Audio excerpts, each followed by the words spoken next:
Coming up on Techzilla, what happens when a cat vomits on a Roku? The cell phone emergency salvation kit. Lloyd Case answers your questions. Flip is dead. And you know what? We got more viewer questions. So grill up that salmon and drizzle on the lemon juice, because Techzilla starts now.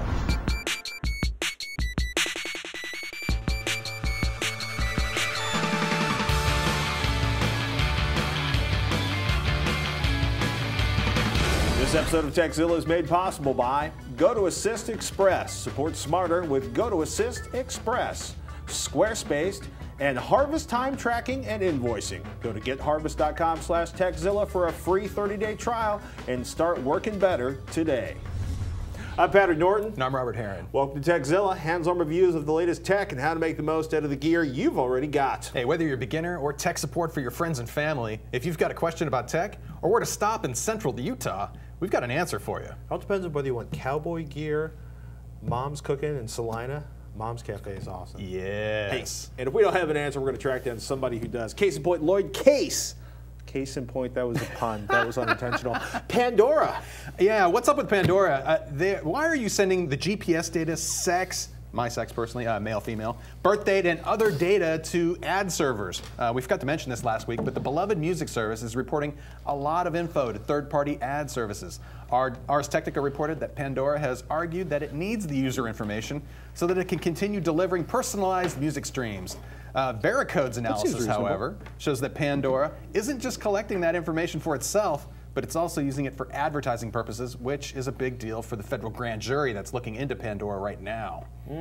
That's, I haven't read through the EULA. I'm not prone to read those things word for word, but I wonder if that's actually listed in there. I mean, you know what? There's probably a vague clause that says, yeah, we are taking everything, by the way. There's a lot of information I'll give up to have my Pandora streams. Hey, well, quite a few folks are still waiting for the first real update for the Windows Phone 7 phones OS. Microsoft revealed deets on the next Windows Phone operating system at the Mixed Developer Gathering in Vegas last week. Microsoft also revealed IE10 details, like that it won't run on Vista. Ha ha. There's a theme here somewhere. Run from Vista. Upgrade. Upgrade if you can afford to. There's nothing wrong with Vista after you've installed Service Pack 1. Really? Well, let's not go there. Flip camera fans, it's time to start looking at smartphones, pocket cameras, and, well, Flip's competitors for your pocket HD recording needs. Cisco decided to kill off the Flip as part of restructuring a mere 2 years after dropping $590 million on Pure Digital, the company that basically made the Flip. Flip share will be supported for the time being. I personally am hoping this means Cisco will produce a decent firmware update for the year-old Linksys router I threw in a basement shelf a few weeks ago. I saw a bunch of those.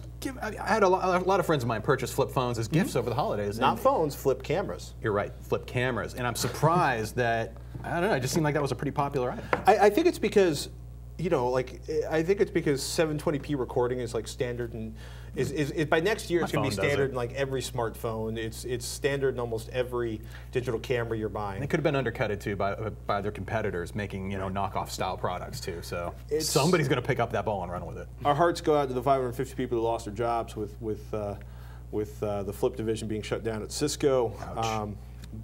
Yeah, it's a lot of people like the Flip camera. A lot of people are very shocked. Should we talk about a few products? Let's do it. So some stuff that's been floating around we wanted to talk about.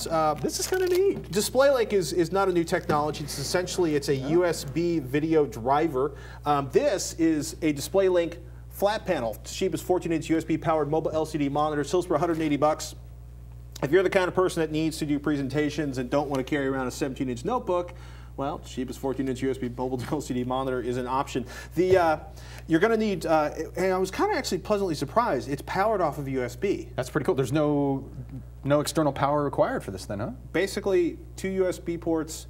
This thing is powered. DisplayLink drivers are pretty stable. We had a viewer question a couple of weeks ago talking about how they were looking at different projectors, micro projectors basically to use with really reflective screens, relatively small screens, and I'm thinking this would be a better solution all around. Yeah, it wouldn't be nearly as gee-whiz, but I got to be honest with you, you can use an external power supply for this if you want to, but it's going to, I would plug your notebook into the wall if you're going to run this, but it's a pretty simple setup. You basically open up a little leatherette pouch. You plug it into USB ports. The DisplayLink driver just works because DisplayLink's pretty much sorted out their drivers. When they're connected to this Windows 7 based notebook, it just went online, grabbed the driver automatically, and installed it, including some extra software that it needed. But it was about as simple of an install as it gets. We like simple and painless installs.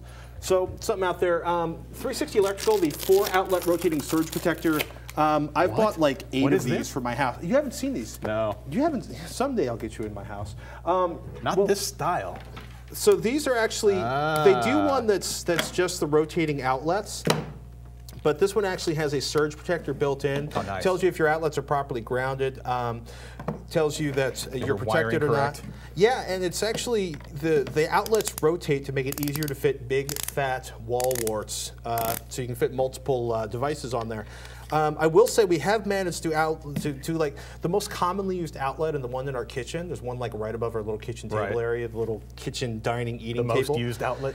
I think abused would be a good word. Well, I'm the guy that always unplugs the. I unplug the frickin'. I unplug the toast. Somebody stops using the toaster oven, I unplug it because fire is dangerous. Okay. And it's also there. Well, yeah, and it's the one we're always plugging power supplies into it and charging stuff off of it. And friends bringing stuff over, but it's a pretty slick system.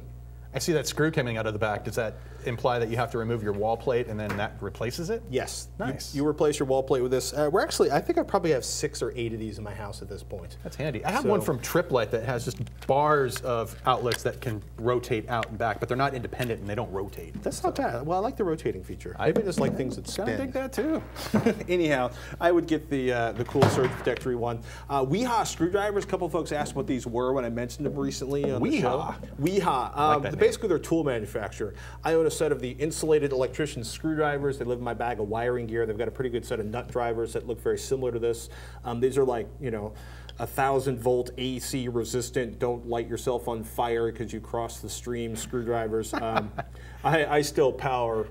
After a recent 120-volt incident in my house, we found a 120-volt line in my house that was not connected to the circuit breaker system. Yummy.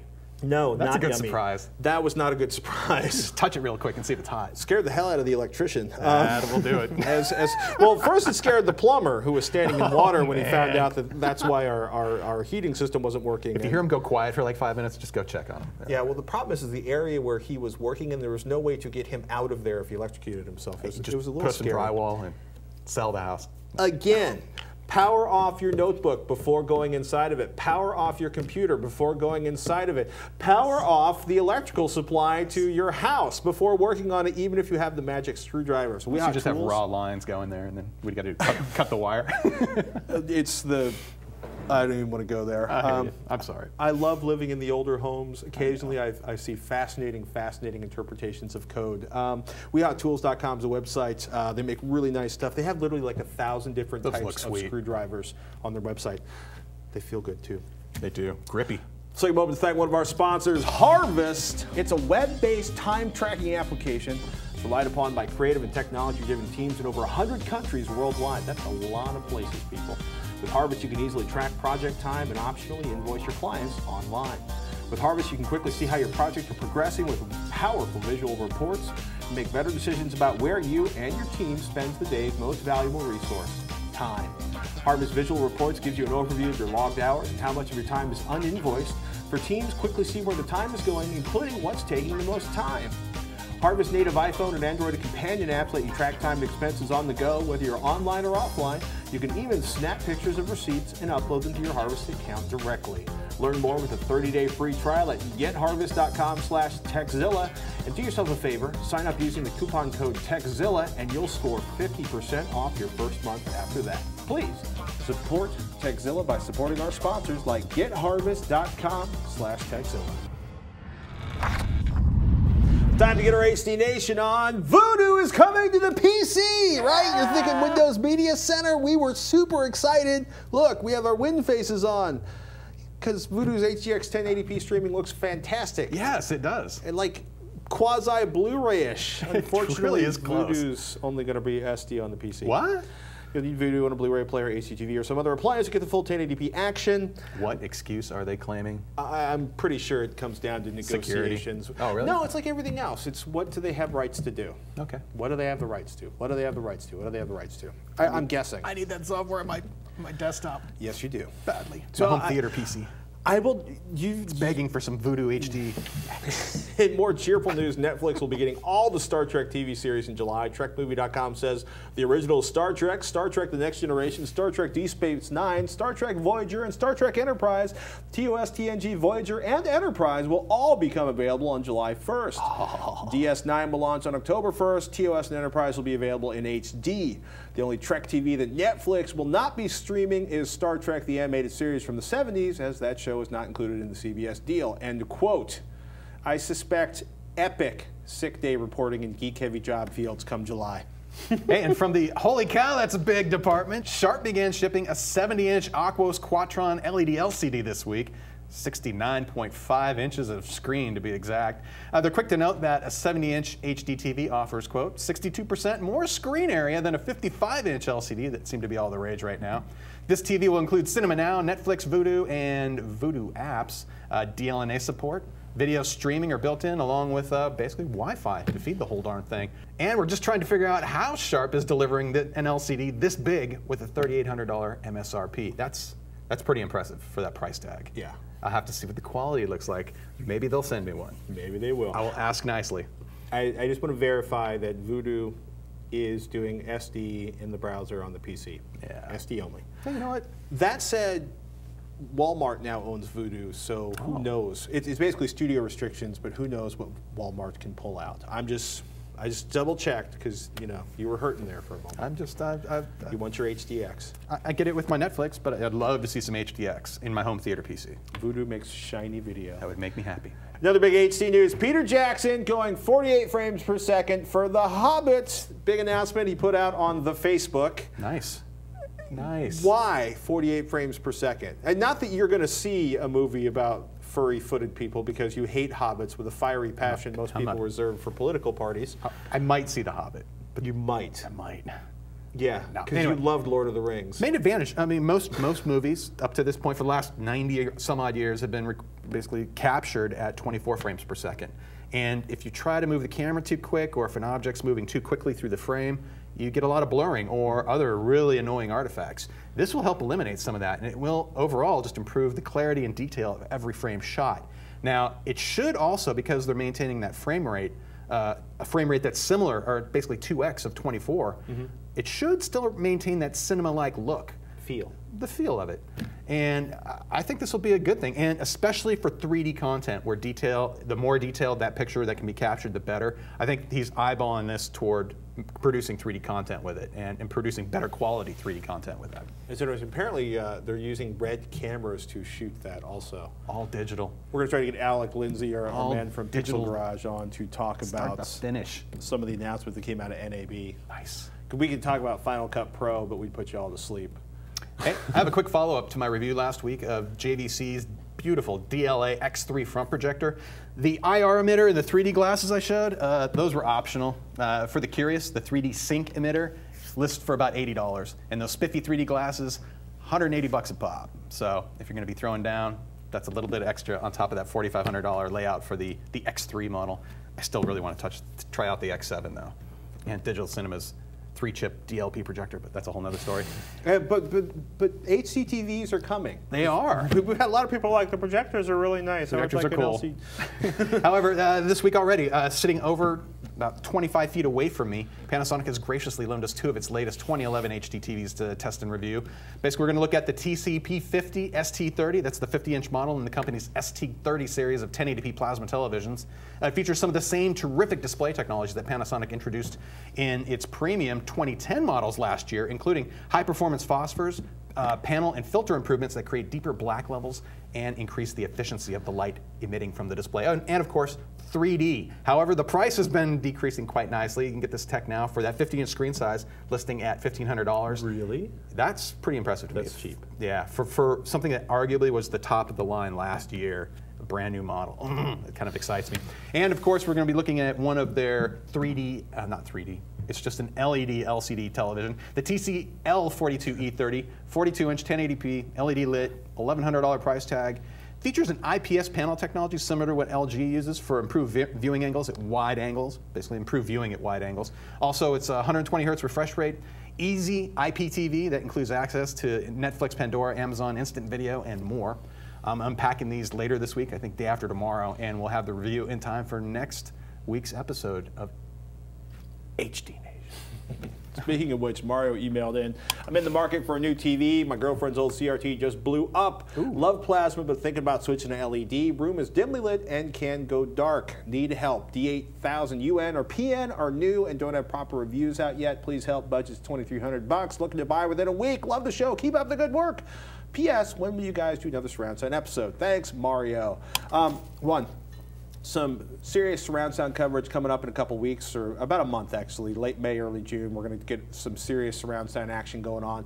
The D8000, the LED LCD flat panels are freaking gorgeous. We've got one in the house. It's freaking gorgeous. And compared to the D7000, which has a similar design, you get slightly better dark black levels with the D8000. I actually would love to measure both of them if I could hand them both. But as soon as we are waiting for the sort of test panel to come in. We got one around to play around with. I would be pleasant. Actually, but for a $2,300 price tag though.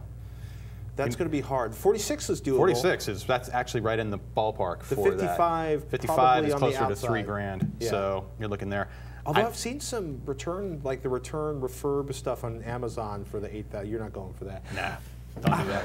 Don't take your chances on that. Optoma's Bargain HD20 and HD180 showed up on deals.woot.sellout or /sellout super cheap again last week, which led to a frenzy of tweets to me around the bargain priced 1080p projector. So I'll say it again. There's really no difference between the HD20 and the HD180. There's technically, I think one is supposed to have more contrast than the other. In the real world, it's going to be almost indistinguishable.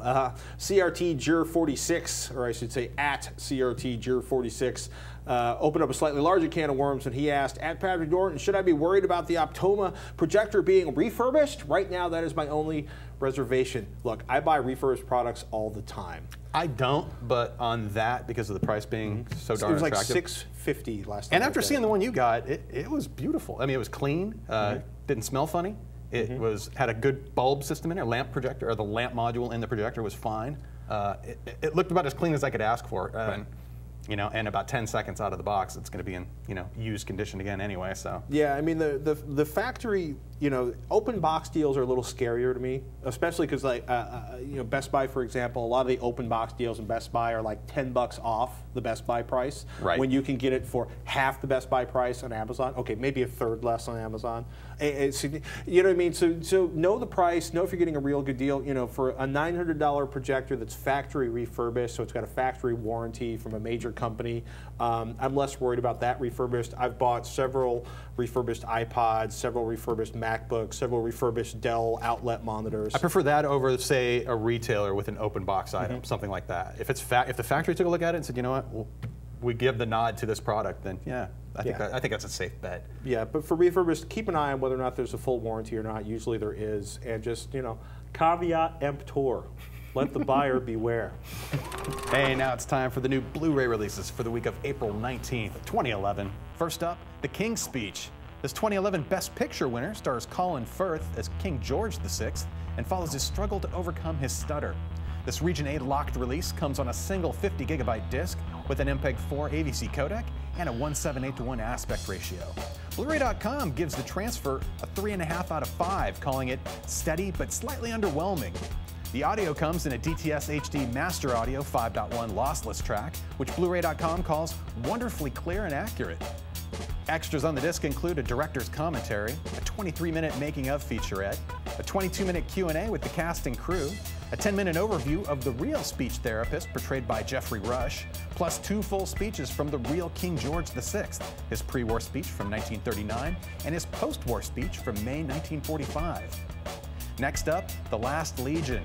This one also stars Colin Firth, along with Ben Kingsley, in this 2007 film about the fall of the Roman Empire. It didn't exactly get great reviews. It scored a 17% on Rotten Tomatoes. However, Patrick liked it, saying it's, quote, kind of awful in that awesome old school epic way. This region-free release comes with a DTS HD Master Audio 5.1 soundtrack and a 235:1 aspect ratio. Also released this week, Mortal Kombat! Hey, to coincide with the launch of the new Mortal Kombat video game, both the 1995 Mortal Kombat film directed by Paul Anderson and the 1997 Mortal Kombat Annihilation are being released on Blu-ray today.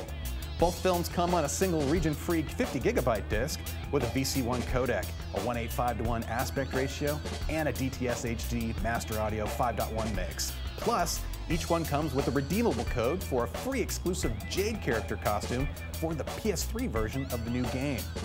Extras on these discs are sparse. The first film comes with an animated piece called Mortal Kombat: The Journey Begins, and both include the video game trailer, but not much else.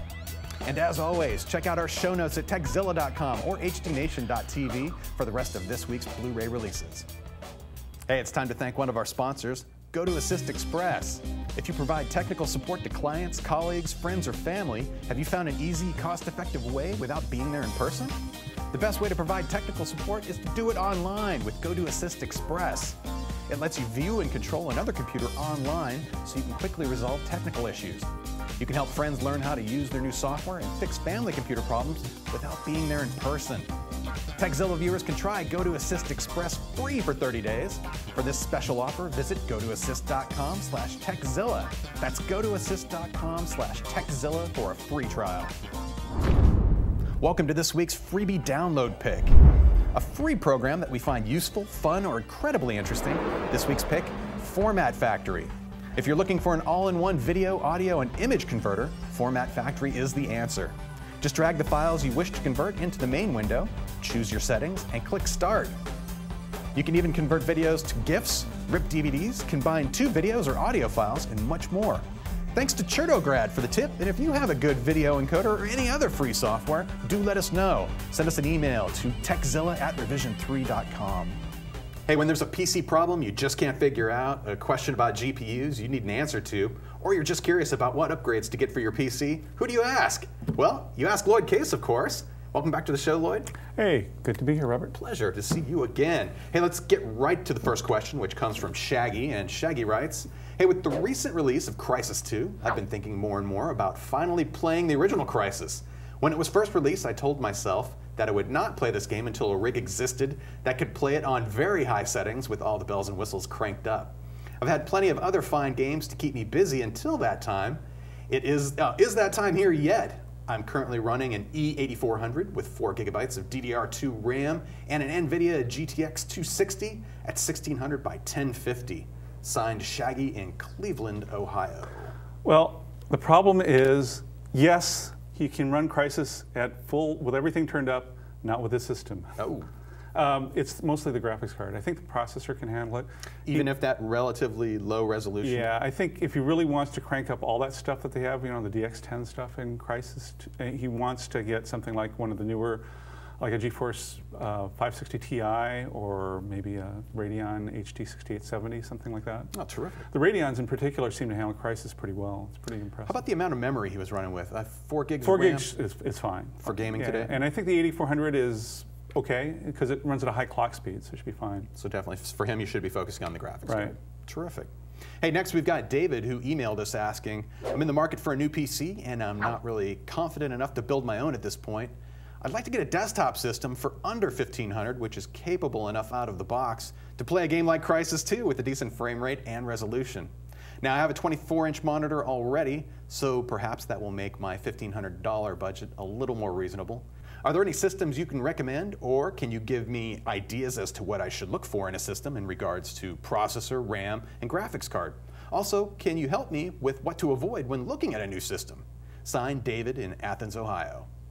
Well, the good news is for $1,500, he could get himself a really nice gaming system these days. That sounds like pretty much every part yeah. I mean, for that budget. You know, so the CPU is important, but not super critical. So if he gets something like a Core i7, or excuse me, Core i5 2500K, that sort of gets him in the door with a good high clock rate CPU that can be overclocked. And then he can go for a higher end graphics card like a Radeon HD 6950 or 6970, or a GeForce GTX 560 Ti or 570 or 580 even, if he wants to push the budget a little bit. What about storage-wise? Do you think that's enough of a budget to include at least an SSD? Well, he'd have to get a fairly small SSD, right, and he'd have to manage data on this.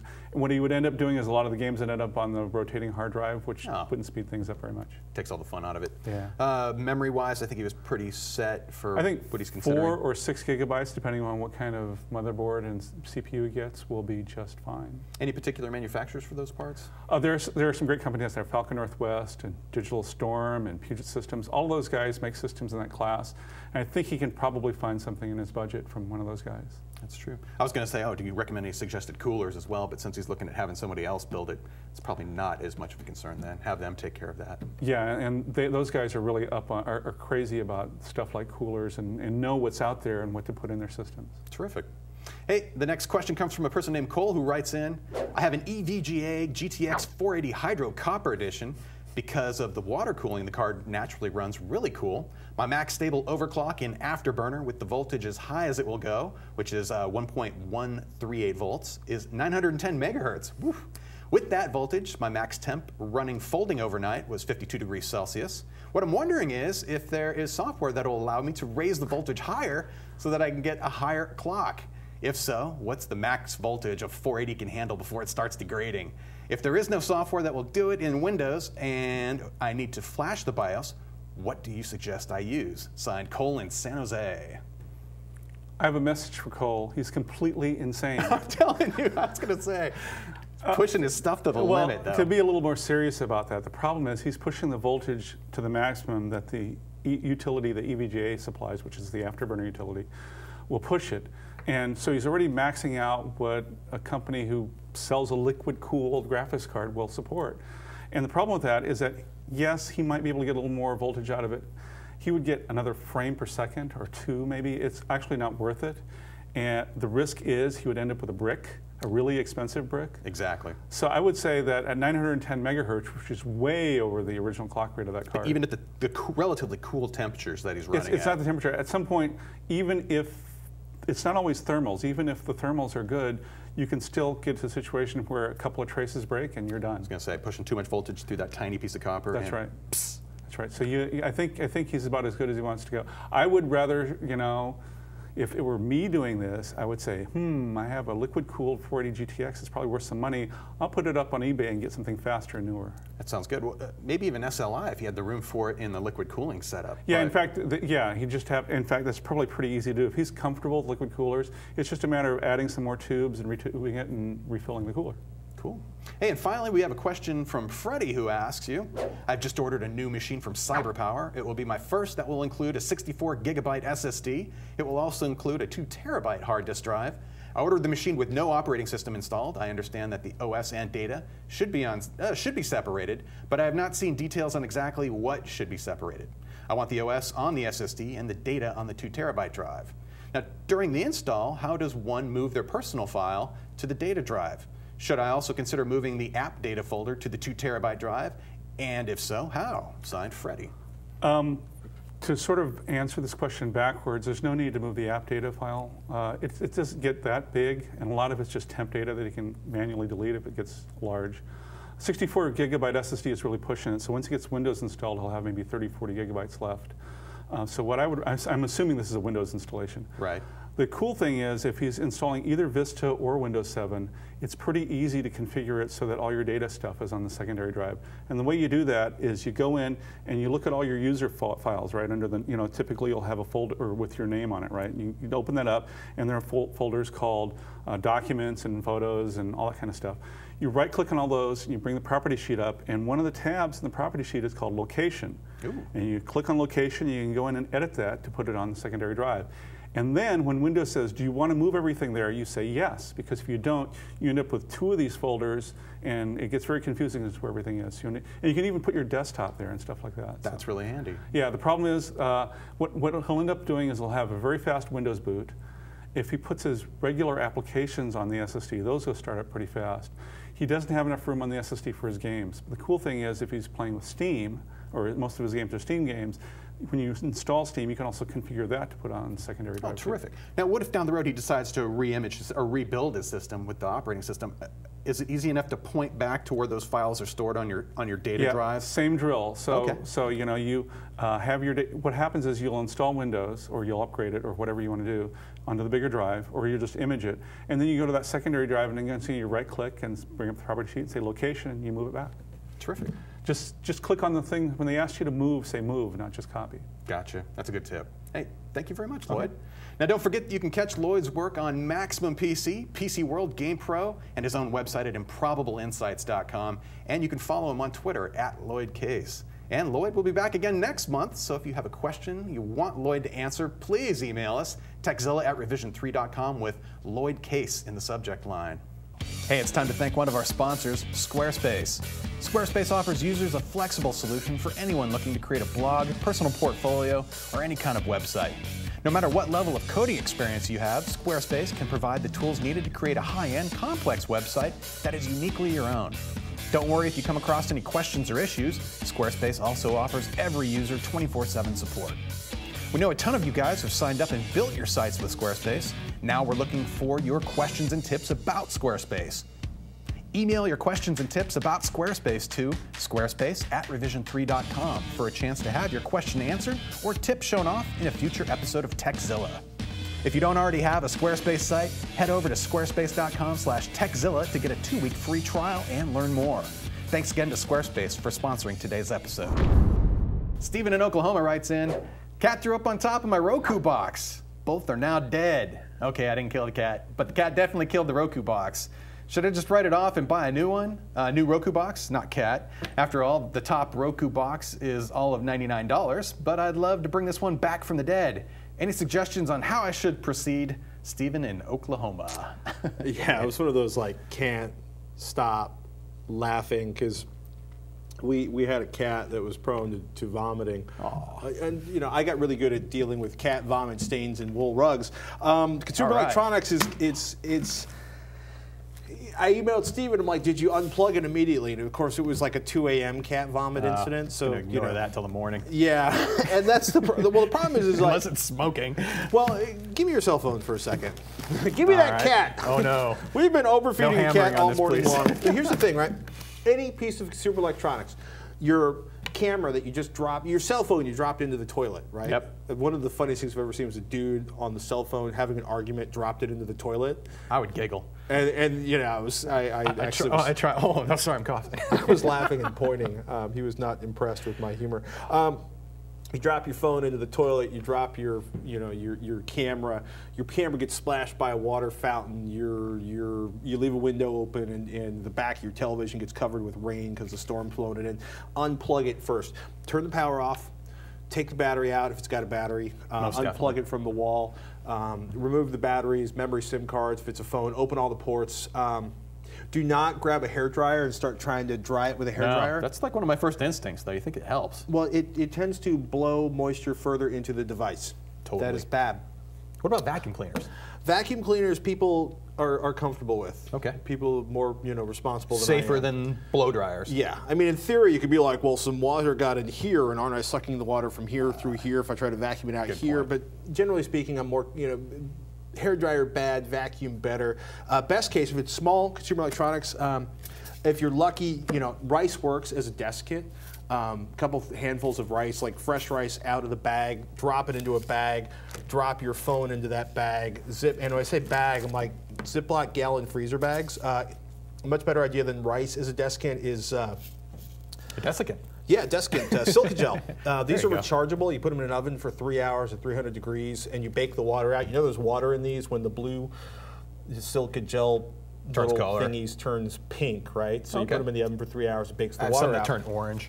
Well, if you've got like, whatever brand. Yeah. Different brands do different things. The orange ones are a lot more expensive than the blue ones because the orange ones don't have cobalt. So if you plan on ingesting the little Silcagel, those little beads get are the fun orange to play ones with. because they don't have cobalt, which will cause your children to turn green or something. But Good to know. Yeah, I just use the blue ones and I keep them away from the food supply. But put the phone, put the camera, all the ports open in there with your desk kit, whether it's like 14 handfuls of rice or the little Silcagel canister, and let it sit for like 24 hours. Ocean water. Cat vomits. Ocean water's the worst. because of the salt content. It's just going to destroy the internal electronics, corrosive basically. Yeah. And I did that to an iPhone, and the thing I did not do, it had so much liquid because it stayed submerged for quite a while, but the thing I didn't do was get the phone immediately disassembled. And if you're not comfortable doing that, and there's some great videos out there to show you how to do it if you have some small screwdrivers and other tools to do it with. But take it to a local cell phone shop. If they're any good at all, they will be able to just disassemble that for you in a few seconds to let it start drying out. And you might charge you about $50 for an expensive phone to go through it and completely disassemble it. But that's the only way to really stop the corrosion from happening. And you need to do that like day of. Don't wait. Like, I waited 2 or 3 days, and by the time you opened it, it was full of it was growing new life forms, and it was completely corroded and just completely messed up. And yeah, if you're far away from your cell phone shop, or they tell you the cell phone shop says, yeah, we'll do it for $200, then like, you know, distilled water. Better yet, I'm a big fan. Again, my favorite cleaning fluid of all time is 90% isopropyl alcohol from the drugstore, and frickin' flush that thing out. It's, if you drop, you know, your cell phone in the ocean, you know, 70-30, it's dead in 24 hours anyway. So, you know, check your purchase policy too on your credit card statement. If you bought it with a credit card, I was able to do a claim on that. And then they said, oh, by the way, just go to the Apple store and you can buy a new one for $200, and as long as you still have the phone in one piece. And I was like, oh, that was another solution too. But you're dead on as far as getting moisture away from it, and saving the electronics if possible. I will say, and I look, I have a difficult time keeping cell phones in one piece because I'm an idiot. But the $5 a month insurance plan, which is not offered on the iPhone, but it's been offered on every other phone. I've made more than my money back on that one. Cat vomit. or if you have a college roommate. I had a college roommate nearly take out one of my amplifiers. Oh, that can after take a out long the person. night of drinking. Well, here's the problem, right? Again, step number 1, yank the cord out of the wall. Step number 2, turn it upside down so that the cat vomit drains away from the expensive electronic bits inside. Step number 3, ignore the no user serviceable parts inside. So the last thing you want to do is, if you've got cat vomit on a piece of consumer electronics, the last thing, or roommate vomit, the last thing you want to do is like try to wipe it off because you're angry at that point because your cat or your roommate vomited, and then you jam the cat stuff, because then the cat vomit dries out inside and it turns into a cat vomit air freshener. I was gonna say. Yep. So that's my greatest fear. Turn it upside down so that the cat vomit, the roommate vomit drains away from it, and then basically figure out how to open it up, separate it, and get all the stuff inside. For our gentle viewer who did not kill the cat that killed the Roku, I'm saying 99% probability the Roku box is dead. However, disassemble it, clean it up inside, get your isopropyl alcohol, get your Q-tips, you know, at least let it dry out, try plugging it in. I'm pretty sure it's dead if it's had 8 hours of cat vomit soaking into the circuit board, but you might get lucky. Good luck. We love it when you guys comment on our segments, just like Alpha Xeon did from the UK, who wrote in a recent episode, you told the guy wanting to migrate data from the Windows rig to a prospective Mac that he could stuff the old hard disk drive into a caddy and plumb that into the USB port. By far the easiest and quickest way to shift a lot of data from one machine to another is network shares. Okay, I might debate quickest, but it is efficient. So many people forget that PCs can do this or think it's too hard. Just share it on the Windows machine, browse to its name or IP address on the Mac, entering the relevant login credentials, and simply drag and drop to your new PC. Boom, done. And at a faster rate than you get with USBs for sustained data transfer. Alphaxion in the UK, or Alpha Xeon. Alpha Xeon, I believe. Alpha Xeon. Alpha Xeon. Yeah. I think it depends on how fast your network is in your home. I'm telling you, gigabit Ethernet is not, it's commonplace nowadays, so. Yeah, FireWire is faster than gigabit Ethernet. Yes. USB 3PO, USB 3PO. Help me, Obi-Wan. Hey, and finally, we have a question from Brendan, who writes, Dear Patrick, Veronica, and Robert, I'm moving to Mongolia, where I'm told -40 Fahrenheit is possible. Ow. Really? Does it get that cold there? And I'm reading how laptops, cell phones, cameras, etc. take a beating because of the extreme cold. How worried should I be? Is it worth it to buy things like a ruggedized camera like the Canon PowerShot D10 when they only promise freeze-proof to 14 degrees Fahrenheit? Is there a way to protect the gear I have from freezing weather? Signed, Brendan in New Jersey, soon to be Mongolia. You know, I'm going to send this out to the Techzilla audience, man, because I haven't spent enough time in the cold with devices. If it's -40, I'm inside. Like the thing I do know is like if you been a negative 70 wind chill. I think it was about negative 25 or so. I will say, like, if you're packing your gear in a Pelican case, having like these sell for like $3 to $5. These little hydrosorbent, silica gel things. Like, throw a couple of these in every case, because your biggest nightmare is you're moving around with the stuff outside. You have your, you're in Mongolia, you're hiking, your computer's in your backpack, it's negative 40, you go inside the yurt or whatever you live in Mongolia, the house, and the house is like a reasonable temperature, and then... Condensation. Yeah. Oh, I didn't even think about that. So you want to let the device come up to room temperature before you turn it on so that you don't have condensation that destroys, that short circuits it and breaks it.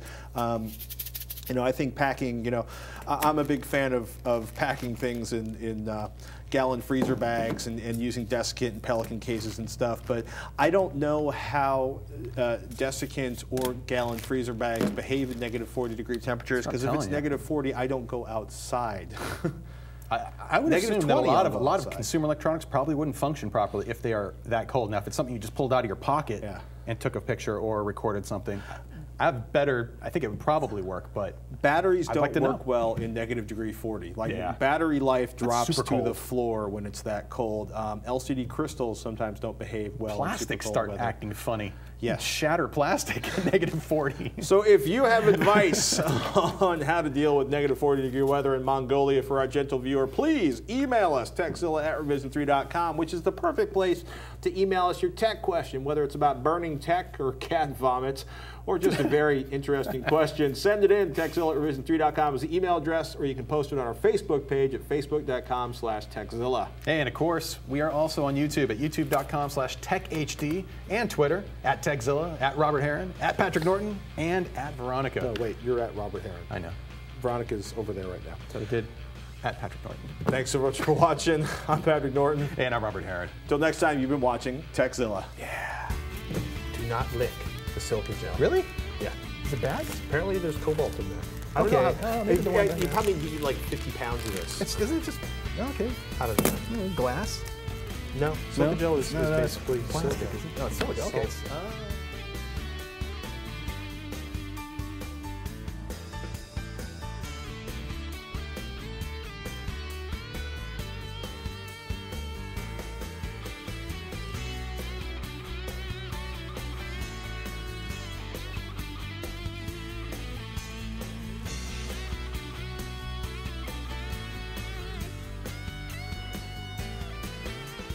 Gazelle accepts more than 300,000 products from over 20 different electronics categories.